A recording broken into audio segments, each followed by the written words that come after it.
Why has violence been so prevalent in human history? It's a reflection of intense separation. When does bloodshedding occur? When does killing occur? When does violence occur?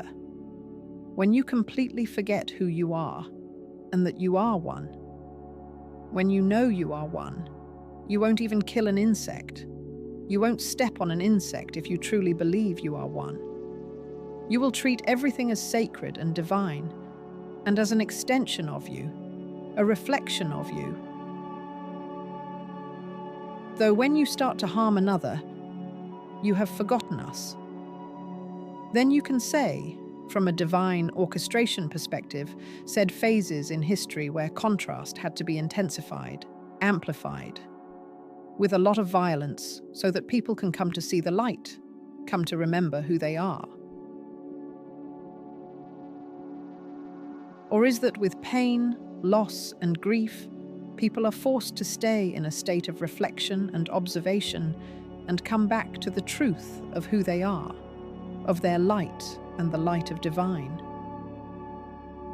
And the fact that this has been, you can say, a repeated pattern throughout time in this realm, it's your ultimate sign that you have strayed far from oneness, but perhaps it's time to come closer to oneness.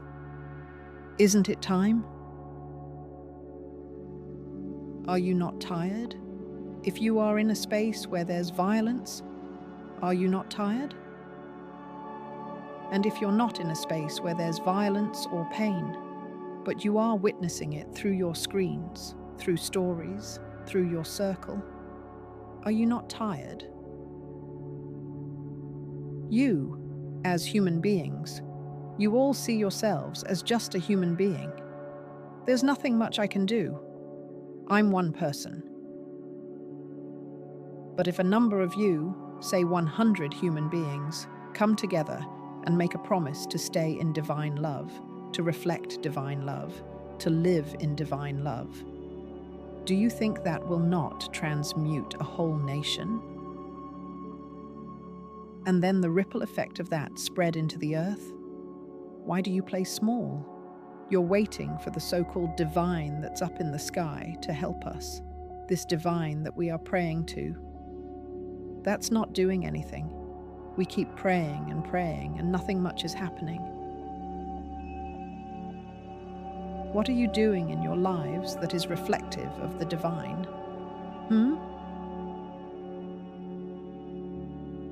What are you doing in your homes that is reflective of us? Do you look at your neighbor and feel separate? Or do you go out and feel this neighbor is me and I am this neighbor? Do you look at your parents and think, they're so annoying, they're stressing me out, they're not kind to me, they're messed up, they need therapy? Or do you look at them and think, wow, thank you for everything you've done for me.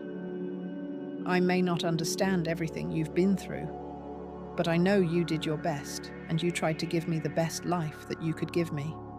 And for that, I'm forever grateful. What is your perspective? What is your role? Focus on that. Your perspective and your role. And don't forget that you as a human being, your impact is not unseen. Your impact, in fact, has this ripple effect that you're not even aware of because you haven't experienced it yet. Don't play small. Your light is not something small. It's infinite. It can shift an entire cosmos, and you're playing small. Thinking it can't shift this realm. In fact, all it takes is one human being to really believe in their divinity and live in their light to shift this entire realm. All it takes is one. That's your power. Thank you. Thank you for listening to this message. The information shared herein comes from divine source energy. The person speaking is a channeler of divine consciousness, a capacity available to all human beings. The messages are voiced with AI, and so the focus stays on the message, not the messenger. Therefore, these are not personal thoughts or ideas. The flow of information is also divinely guided. The purpose of this channel and content is to help widen one's perspective, from the limited to the more expansive and infinite, while also inspiring the creation of new systems that help humanity live in love and oneness, rather than fear and control. Please note that when we say divine, we are referring to the ultimate source of creation. Divine speaks using the pronouns we, us, and our, as this vibration is one with all that is, not separate from you or me.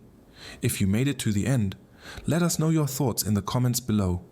It helps others, who are also yearning for a shift in humanity from fear to love, know that they are not alone. Thank you for being here. Remember to subscribe to the channel, to be the first to receive new sessions uploaded every week on a variety of channel topics.